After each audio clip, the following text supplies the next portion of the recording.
Summer is here and Ben and I are... And our team have been working round the clock to bring you closer than ever to the 1,000 or so exotic species that live here.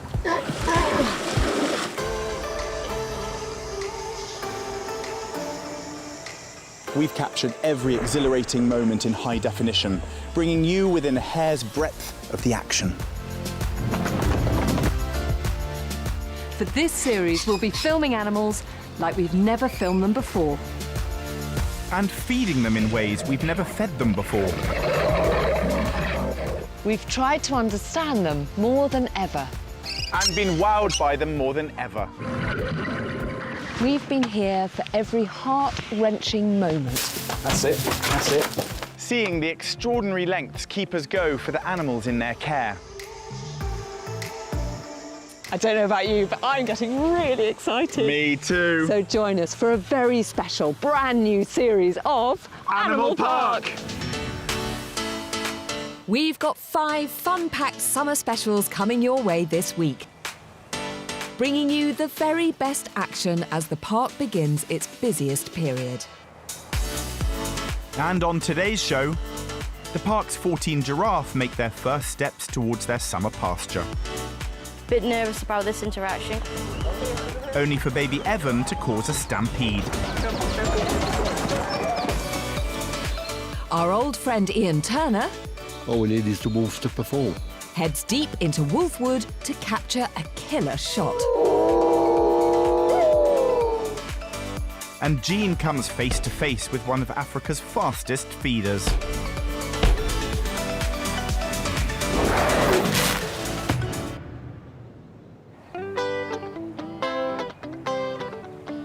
With the arrival of long, hot days and an abundance of fresh food, new life is bursting across the park.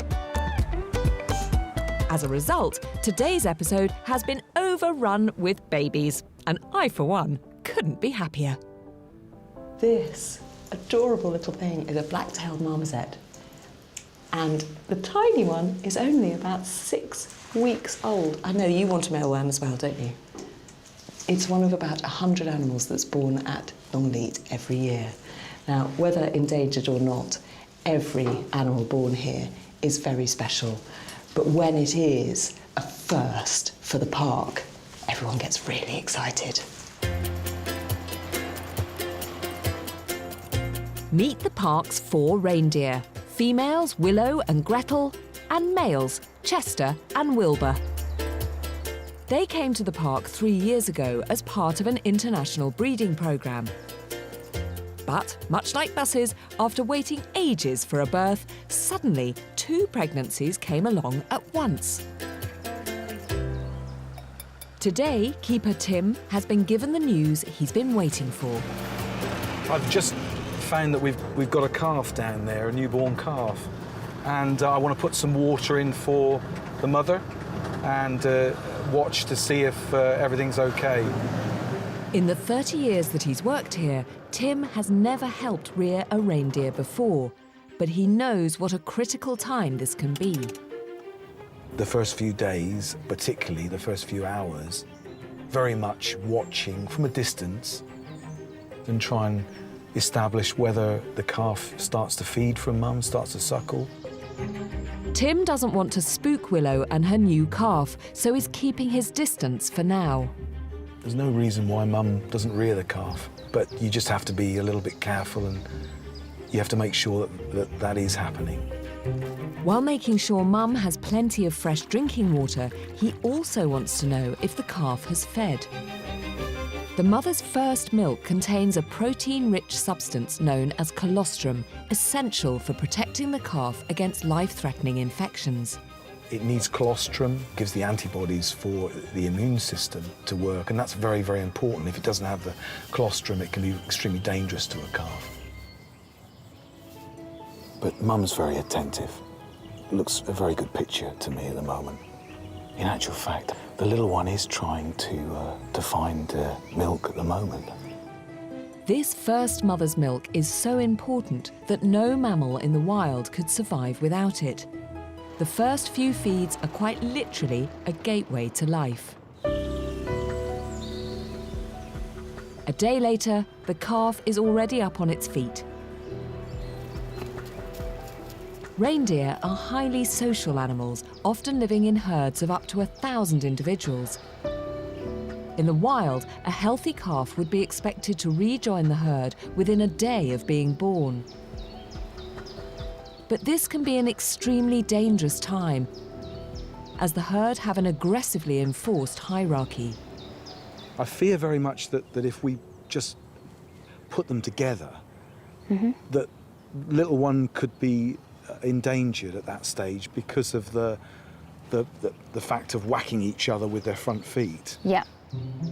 Tim and his colleague Tara are concerned that if Willow and Gretel clash, Tilly might get caught in the crossfire. I just don't want there to be any problem with aggression, particularly with Gretel, who's the other female. She's also heavily pregnant and expecting any day now, and she may well be aggressive towards Tilly. I think I probably will just let Tilly come out a minute and just see what happens, I think, really.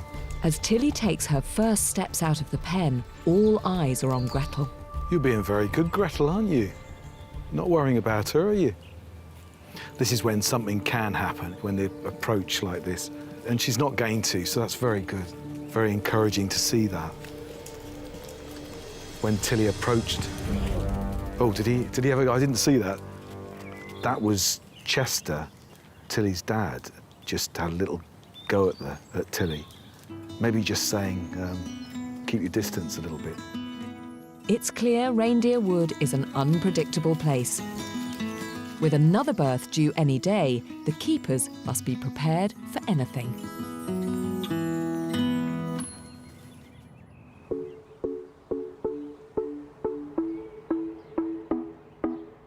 After humans, the rhesus macaque is the second most common primate on the planet.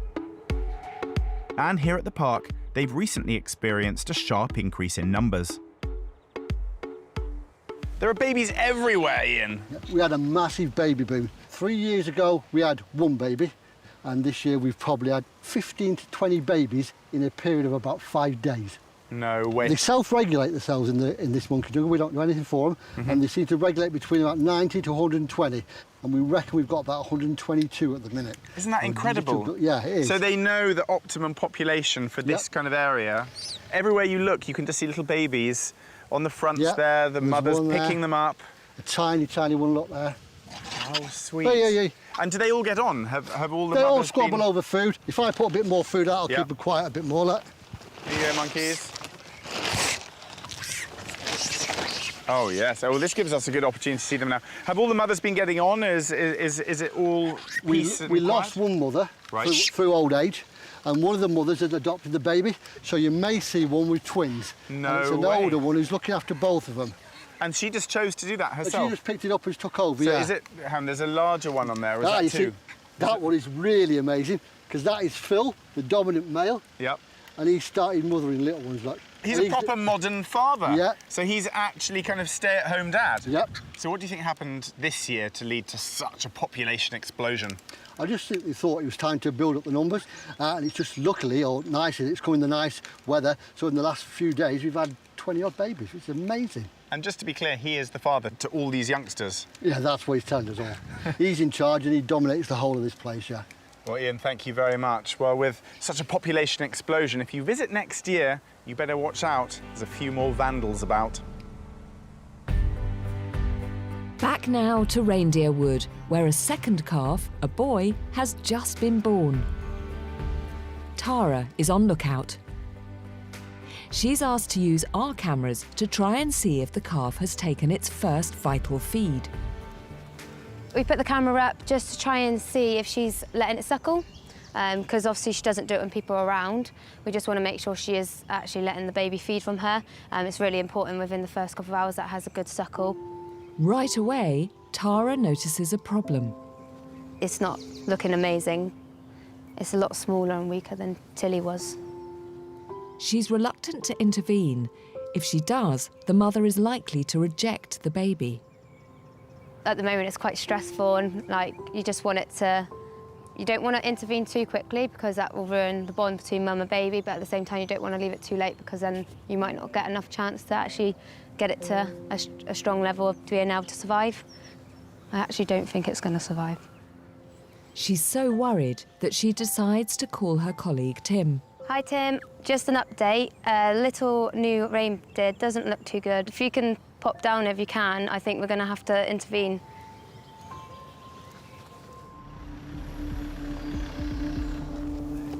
Tim heads straight in to examine the calf. You're right, Gretel. Hello. Good girl. Hello. She's stressed. It was completely flat and it wouldn't move. This intervention could make the difference between life or death. We've got to get milk in, I haven't think we need milk. Absolutely. You know, You're all right, that's where we are. Have we watched footage yet? Or we do need to watch some footage. Tara and Tim review the footage from our cameras. They need to know if the calf is feeding. The calf is down a tremendous amount of the time. In fact, I think all the footage so far, it's been down. That tells the whole story, doesn't it? The footage makes for grim viewing. It's Tim's worst nightmare. The little calf hasn't fed at all. I think we can safely say that the calf hasn't fed from mum. The situation is now critical. What the calf needs is colostrum. If Tim can catch Gretel, he might be able to force the calf to feed. Let it go under by her chest as she runs through, hopefully. Yeah? That's it. That's it. Join them up. Way up. Steady, steady. Take. Whoa, whoa, steady. Whoa. Stop. Whoa, whoa. Stop. But restraining a stressed 100-kilo reindeer is a challenge. Steady, steady, steady, steady. Whoa, steady, steady, steady, steady. Steady, steady, steady. Come on. Gretel, steady. Hold it. This action is the absolute last resort. All right, lovely, all right. Well, it's not nice to have to do this at all, but it may well make the difference. If we don't get this little thing feeding, then it's end of the game for the poor little fella. We're some way away at the moment from getting things on track, I think, really. It could go either way at this time. We'll be back later to find out if Tim can manage to save the life of this poor little calf. This series, Jean Johansson will be joining the keepers to encourage their animals' natural instincts, while also helping to answer some of the burning questions we all have about their incredible abilities. Today, she's in Animal Adventure, catching up with an old friend. Last Easter, I met the magnificent secretary bird. With its long, powerful legs and hooked beak, it's perfectly adapted for killing snakes. So it's feeding time, and Graham and I are going to put some of these skills to the test. Yeah, so we've got a few different things to trial him on today. Because he's quite new to us, we're not 100% sure what he likes and what he doesn't like. Yeah. So in the wild, they wouldn't actually eat small insects. He's already seen them. He's coming towards us now. He's on his way over. I have a bit of a surprise in a rubber snake. So we're yes, gonna I try him on remember that. you said they like to stamp on snakes. That's how they kill them. So we'll see some of those skills later. Yeah, I hope so. We'll see. He's never done it before, so we're going to present him with the snake, and if he does get it, we'll give him a bit of a reward for it and sort of tell him well done, really. Yeah. So he's a really young bird. He's never been taught to hunt. He's never even been into Africa to see it, so it'll be really interesting to see what he does with the rubber snake or with the insects. Okay, let's start with the insects. Okay. Okay, so here's the locust, and we'll just throw it away from us because we don't want it kicked. Our super slow motion camera allows us to see things which are almost invisible to the naked eye.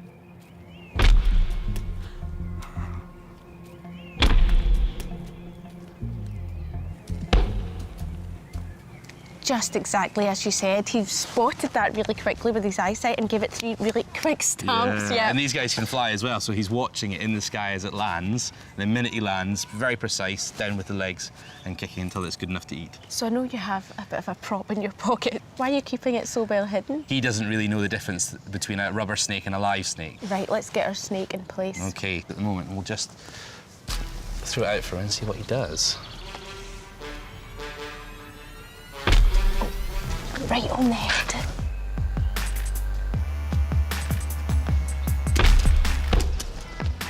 It's almost like martial arts watching him. Yeah, that's it, really powerful. Aims for the head, tries to get rid of the dangerous end. So if you think if that's a really venomous snake out in Africa, he's killed it straight away. He's making sure that the venomous part of it can't bite him. You know, he's got really long legs covered in scales, like armour plating almost, just in case he misses.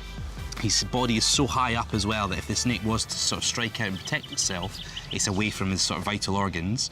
And then if he needs to as well, the big plume of feathers around his head acts as a distraction so that the snake doesn't know exactly where his head is and just sort of sees a bundle of feathers coming towards him. He's just perfectly designed for this type of predator, and Yeah. he really took care of that snake really quickly. He did, yeah. I wouldn't have liked to be a real snake in that situation. He definitely killed the rubber snake. Thank you. It was nice to see those adaptations at work. He really is an incredible bird.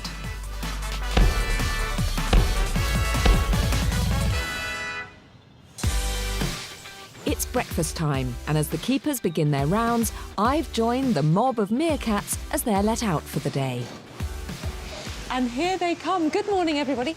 Straight out, upright, looking to see if there's any danger, and then immediately they're off out looking for food. But not every animal at the park leaves its enclosure with such confidence.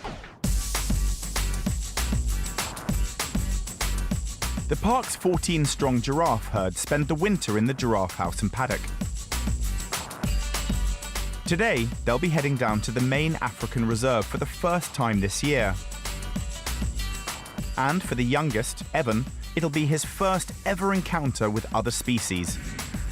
In the wild, giraffe live alongside some of Africa's most dangerous animals. Here at the park, they'll be living with 2 young male wildebeest or gnu, which have only just moved to this enclosure. As the giraffe have never come across gnu before, Head of Safari John Merrington is in pole position to oversee their introduction.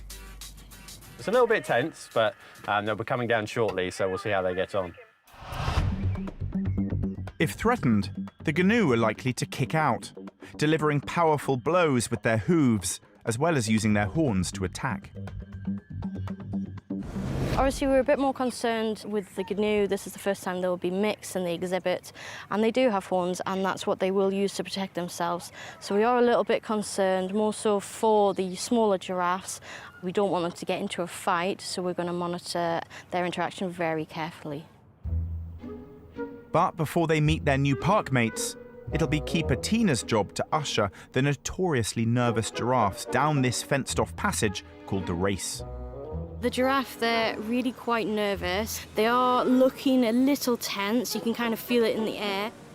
The one thing about giraffe is they are incredibly scatty animals. If there's anything new, they're like, oh my God, what is that? It's the end of the world. Coming down the race, if there's a rogue bit of litter, if caught by the wind and blows up, that can completely turn things on its head. So hopefully we'll have no events like that and the giraffe will calmly stroll down. But with giraffe, anything can happen. Behind me, one of the keepers has lured the zebras and the gnu to the furthest point away from the raceway. That's so that it doesn't spook the giraffe as they're coming down, and also we don't want the zebras or the gnu charging up there when we've got the giraffe trying to come the other way. So it just sets us up to succeed, hopefully a little bit more. It's time to go. With a little persuasion, the herd start to head towards the reserve. It's been 7 months since they were last here. We can just see some of the first giraffe coming down now, so we're getting there. All the giraffes are on the move. Pregnant 6-year-old Kate is leading the way, and 4-month-old Evan bringing up the rear. Maybe he's letting all the others go first. He's a bit unsure. I think he's letting his bigger cousins come out and check it's safe before he's venturing further away. Everything's calm so far. The giraffe are just making their way out. The other animals haven't noticed yet, so I don't think the giraffe have noticed the others yet. Oh, they're starting to charge. Hopefully that's just excitement. That is all of them.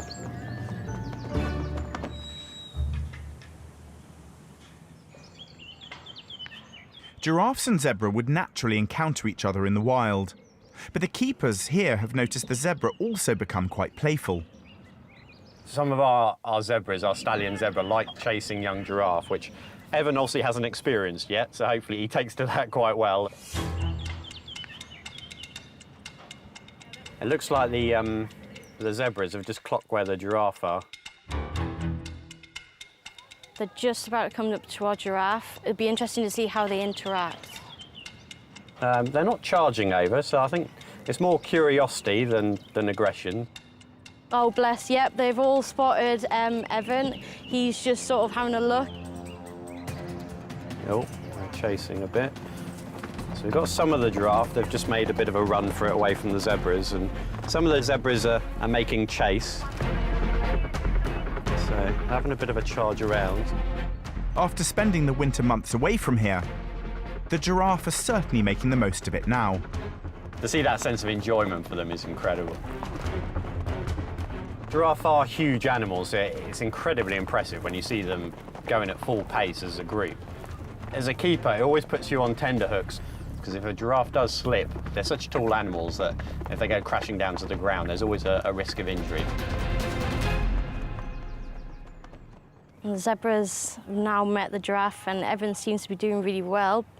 But our next challenge looks like it's coming. So we've just got the GNU heading over now. The zebra and the giraffe are all in one big group now. It'll be interesting to see what the giraffe make because they've never seen the GNU before. There's always that apprehension with horned animals because, of course, they've got those tools to create some damage if they choose to. We have got one giraffe and the GNU just fronting each other off a little bit. It looks from here, it's Percy, one of our young bulls. He's taking interest, he's going to say hello. Wait, no, he's backed off, bless him. He wanted to have a look, but his confidence wasn't quite there, and he's backed off and moved away from the GNU. But then, the youngest member of the herd, Evan, decides to investigate these new creatures for himself. Bit nervous about this interaction because Evan is quite small. Unlike his cousin, Evan shows no sign of standing down. He's quite a brave little soul, taking on 2 GNU, the first time he's been down in the reserve. A bit tense, but very amusing. When animals meet each other for the first time, it's important you let them sort it out, not get in the way. Then they know who's in charge and who gives way to who. I'm very happy with how it's gone so far. We've got all the animals together in one big group, and they all seem relatively relaxed, especially with our young giraffe there, which we're always on tenterhooks about. He's doing very well. It's looking like these animals can live in harmony in this little slice of Africa in the heart of Wiltshire. But with the ever-playful Evan around, who knows what'll happen? It's been 3 months since the giraffe were first let out, and Kate has gone to catch up with keeper Ryan to see how young Evan has been getting on.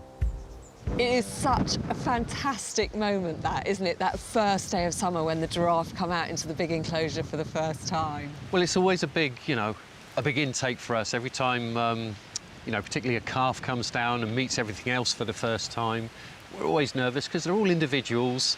Generally, they kind of stick to a plan where they stick with mum. Yeah. But we've had ones in the past that come out and just amble off and do their own thing, or see, wow, this is a huge space, I'm going to go for a huge run around, and they can get isolated sometimes. Right. And Evan, I mean, the last time I was here back in the spring, he was literally just a few weeks old. Yep. And now he looks really confident. He looks like he's really very much part of the group. Would that be true? I think you've hit the nail on the head. He's a confident character. We tend to find with the males generally are a little more confident than the females, but that's not necessarily so. But certainly with Evan, he's a very bold character, knows his own mind. He's literally out of the trap straight away saying, right, I like that, I don't like that, I don't want any mucking around. And do you think his confidence is down to his mum a bit, into her sort of brilliant parenting skills? Definitely, I think so. Gertie's she's a fantastic mum. She's always been one of the bolder characters in the group. Yeah. And I think she's passed that on to him really well. It is going to be fascinating how things unfold over the next couple of years. I don't envy you having to be the referee, though. Thank you. Thanks, Ryan. It's always lovely to be here. Back now to Tara and Tim, who are battling to save the life of a newly born reindeer calf. He hasn't suckled, and if they can't get him to feed, there's little chance he'll survive much longer. If you can get a bit on your hand or on his muzzle, that's what we want. With Mum held firmly, Tara lifts the calf up to Gretel's teat. It's a race against time to save a life. If we can just get him to take her milk, you know, we could start to climb the ladder and go in the right direction, you know, really. Or you get him to it. He's on. No, he's dropped it. You on? No, don't lay down. He's now incredibly weak and doesn't even have enough energy to stand. He's deciding to lay down all the time. So he ain't holding himself up? No. And he just can't latch onto her teeth? No. But he's had like the smallest amount. It's not good enough. He just doesn't seem to get the gist of it. Yeah. Without milk, he will almost certainly die. As the calf can't latch on, Tim decides to express milk from Gretel in an attempt to hand feed him. So we've just been milking Mum into the bottle.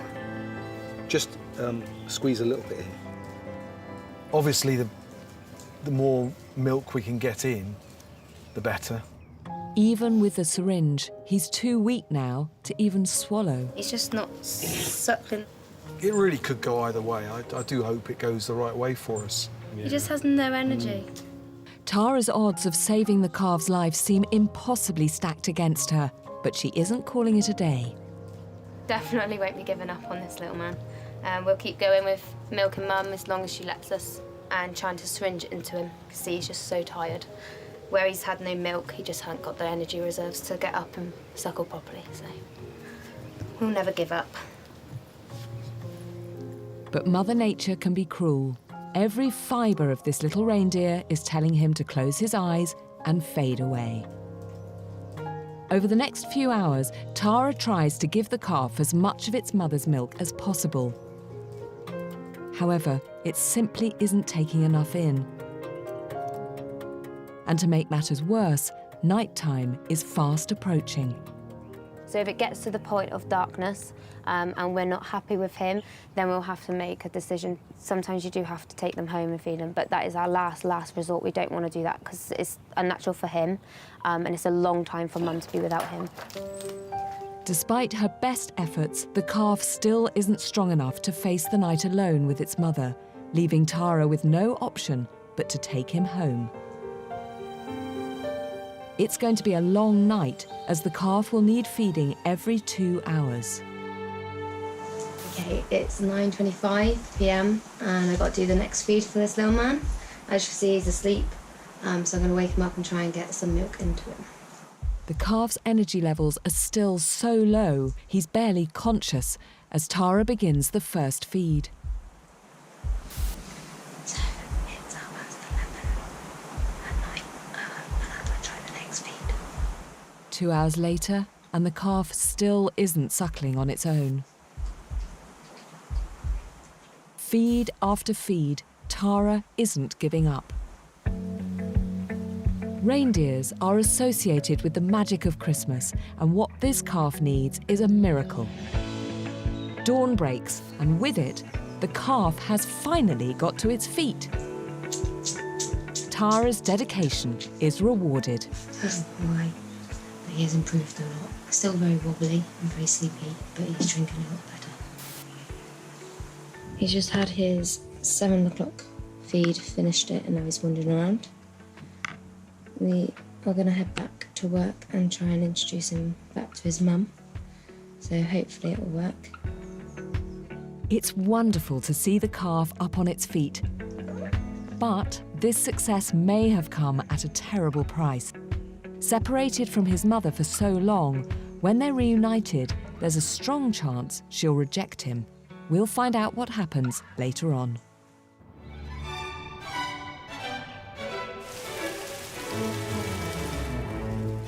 This incredible building dates back to 1580. It's packed full of treasures collected by the Thynne family over several generations. In fact, this building replaced another that burnt down in a great fire. Staff here still hold regular drills to ensure it never happens again. The man responsible for ensuring these drills are carried out correctly is Assistant House Steward Jeff Goodby. Today is test day for the fire alarms. It's really important we protect the house, so every Friday, bang on 9:30, we test a different call point, and we're just making sure the roof siren works and also the bells in the house work. And it's really important we do it on time, so everyone knows that is the test and it's not actually a real fire alarm. Matt, stand by for fire test.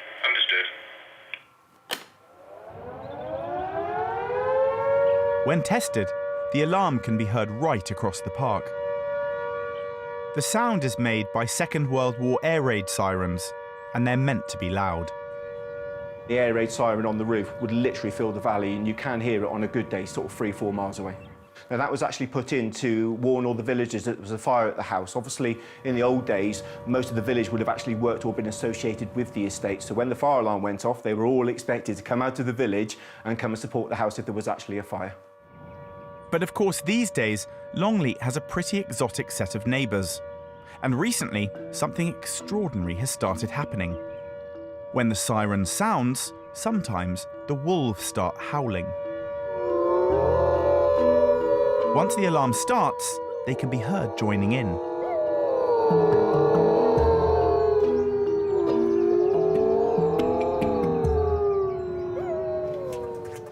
This phenomenon is exactly the reason why Senior Warden Ian has come in to work early today. A fanatical photographer, even though he's worked here for over 40 years, there are a few shots that still elude him. One is the iconic howling wolf. He's hoping that with help from the alarm, today's the day he'll get that shot. But even if the wolves do actually howl today, it's all about being in the right place at the right time. The first signs are promising. Where they are now is a good area to howl. So if they stay there, that looks good. But Ian's many years of nature photography have taught him that he can't rely on his subjects to stay put. This is the hiccup, and just before it's time the alarm goes off, they'll move and go somewhere stupid. Ian sits tight, and so do the wolves. All we need is the wolves to perform, because one of the hiccups is they don't do it every single day. So fingers crossed that today's a good day for howling. We'll be back later to see if Ian can get the shot he's waited over 40 years to capture.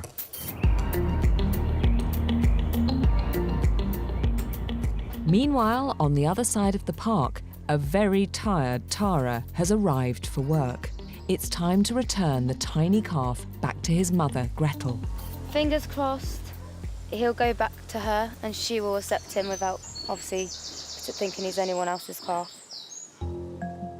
After being separated from his mother for so long, when Tara reunites them, there's a strong chance Gretel could reject him.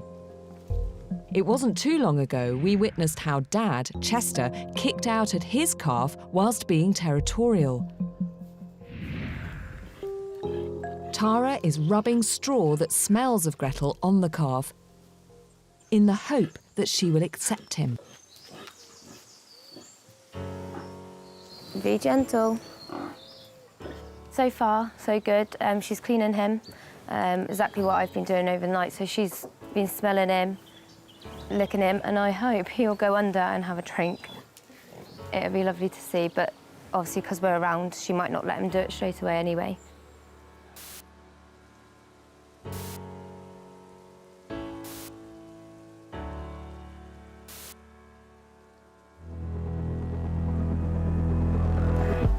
Amazingly, the calf starts to suckle. We have got there in the end. Because I've took him away for the night, she could have totally just said no to him. She might not have accepted him back. To be able to get him back and suckle into her, this is exactly what we wanted in the first place. On busy days, as many as 9,000 people pass through the park, getting to see some of the rarest animals on the planet. But over in the long haul, a new species has just arrived. And so far, only keeper James has been able to spot it. We do get quite a lot of visitors that come over and here and go, that's just a bunch of flowers. Well, it's not. They're here, they're watching you, they know exactly where you are. It's only when James gives them a bath that they truly break cover. It's an orchid mantis, and it's one of Malaysia's most fearsome predators. All species of mantis use blistering speed and powerful spike-filled forearms to catch their prey, before devouring it alive. But what makes these new orchid mantis so special is their beautiful disguise. It's called aggressive mimicry, so they're mimicking a generic flower. Perfectly adapted to look like a tasty flower, the orchid mantis uses its body to attract its prey right towards it. They are just insane, but you can't really get the level of detail and intricacy that they have on their anatomy, and I, for one, would love to be able to see everything that's going on. Well, help is on hand, because joining us again this summer is Jean, and with the help of some of our nifty cameras, she's going to help Keeper James get closer than ever before. And they're so camouflaged, our cameraman's having a bit of a problem finding one. If we point it out there. Got that? There you go. Wow, look Wow, at you that. can really see the spines on their legs already. Lots of detail. It's really intricate in design, actually. She's just cleaning herself at the moment. It's amazing just watching her mouth move. That's just incredible. So this is what mantises do for a large portion of their day. They'll clean their entire bodies. They want every part of them pristine, so nothing affects them when a prey item gets too close. So at that moment when they need it, they can grab it and they're ready. And from here, look how sharp they look. I mean, she's quite dainty and feminine and white and innocent looking, but close up like this. Those forelimbs are just... Yeah, fearsome. Yes. And moving down to the tail there, I mean, that's gorgeous. Yes, so eventually, once she's fully grown, she'll have wings that cover all this, and she'll be, instead of having it upright like that, it'll be flat, so you wouldn't really see it too much. Tell me more about the eyes, because we're getting such a good close-up on them. Those eyes are just amazing. They're compound eyes. She's seeing multiple things at once. It's absolutely incredible. But she also has these 3 smaller eyes just on top of her head there. 3 eyes, yeah. So she can tell if a predator is flying above her or anything like that. See a little head turn there? Yeah, and to us that doesn't seem too impressive, but mantis is the only insect that can actually turn their head side to side, which is really cool. If you think about it, it's a great little adaptation. Great to see it close up like this as well. She is very beautiful. Yeah, Happy with that, James? For sure. That's awesome. On the other side of the park, house steward Jeff is beginning his rounds. He'll start the fire alarm test in 10 minutes. This is often the wolves' cue to howl. Ian's in position, but then the wolves start to move away. They've moved off from over here. They're heading, and they're just behind us on the far side. They're right by the fence. Ian starts to reposition to find a decent angle, avoiding the fence in the background. Then the wolves move off again. Ian's in pursuit. In the wild, Canadian timber wolves have territories of hundreds of square miles and can cover over 50 miles a day, usually at a fast trot. Even in here, Ian has his work cut out to keep up with them. The siren's due to go off in 7 minutes. Jeff's making his final checks before sounding the alarm. Ian needs to park up before then. Finally, they come to a stop. So where they are now, they're on a little hill, and it just looks like on a great big hill from where we are, because we're just down a little bit lower. It's just 5 minutes until the siren. But suddenly, the wolves start howling. The wolves are howling, and it's not even 9:30 yet, so they started without the alarm. It's thought wolves howl for a number of reasons. To mark their territory, assemble their pack, communicate their position, attract a mate, or even scare off their enemies. They're literally stretching their necks right to the sky, to the moon, and howling away. It's a fantastic sound. Ian's got some shots, but the wolves were in a shady spot. For the perfect shot, they'd be in full sunlight. Jeff is less than 3 minutes away from hitting that button. Ian's hoping they'll change position in time. Hello, Dave. Where you going? The wolf pack are moving away, but time is running out. It's 1 minute to past. Ian has to reverse to keep up with them. There are seconds to go. Wolves are in a great sunny spot. Ian gets ready to shoot. But will they howl again?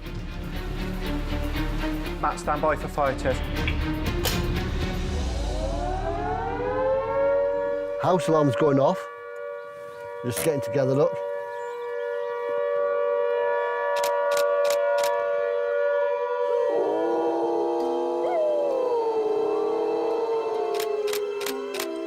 Listen to that.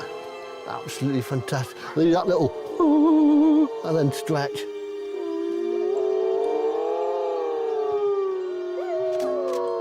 With a double whammy of howling wolves, it seems Ian could not have picked a better day for the photo shoot. Well, that was absolutely brilliant, really great sound. And it's nice and still today, so it's a perfect day to get it. Sun was nice, wolves were good. It's really great.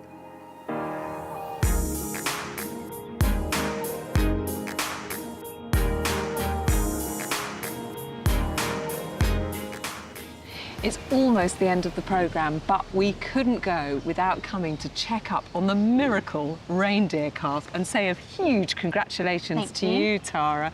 That was an extraordinary turnaround. I mean, when you took this little calf home, were you optimistic that you could save it? Not really, no. From the minute that we had to intervene with mum and calf, he was very weak, and as soon as I took him home, I didn't think he was going to have much chance either. So yeah, he's done extremely well to pull it around, bless him. Well, and so did you. Absolutely. Tim, you've worked with all kinds of hoof stock over the years. Did you think he was going to survive? No, I didn't, Ben. I really thought it was going to be a horrible outcome. You must be thrilled then. Very much so. And Tara, is there a name? Yeah, the team have been thinking, and I made the final decision yesterday that he's going to be called Reuben. Reuben. Lovely, to go with his sort of lovely red coat. Yes, definitely. Absolutely beautiful. He is looking majestic, even in the middle of summer. Yes. I'm feeling slightly Christmassy already, just looking at them. Well, listen, guys, Tara, congratulations. Well done, Tim. Sadly, that's all we've got time for on today's programme. But here's what's coming up on the next Animal Park. It's double trouble as the park's cheetah cubs are introduced to traffic for the first time. That was close. Kate has a close encounter with one of the world's deadliest arachnids. They have potent venom. People have described it as having broken glass running through your veins. And Jean attempts to settle a feud within a pride of feisty lionesses. Oh, that was a leap. Hopefully they've realised that what some teamwork can do.